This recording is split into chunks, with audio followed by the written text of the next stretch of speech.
Та анзаарсан уу? Хавар болохоор бие амархан ядраад тэгээд ууртай стресстэй болоод эхэлдэг тийм ээ. За энэ бол зүгээр нэг санамсаргүй зүйл биш юм аа. Уламжлалт хамгаалах ухааны үед хаврын улирлыг илэгтэй холбоотой гэж үздэг. Энэ хаврын улиралд маань элэг цөсний энерги идэвхжээд за дээш чиглэж өгдөг гэсэн үг. Хэрвээ энэ үед элэг тэнцвэргүй байх юм бол дараах шинж тэмдгүүд илүү тод илэрч гарч ирнэ.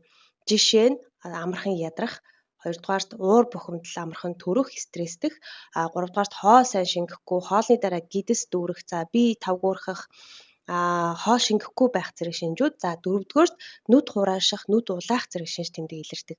За мөн хавар хүмүүсийн хооллолт, амьдралын хэм маяг ерөнхийдөө бас буруу байгаад байдагта энэ маань маш их холбоотой. За тиймээс хавар бол илгээ дэмжих, илгээ зөв аргаар дэмжих хамгийн чухал үе байгаа. Хэрвээ та илгээ хэрхэн зөв дэмжихийг мэдхийг хүсэх юм бол илэг гээд комент бичээрэй. Би тань руу үнэгүй гарын авлага явуулъя.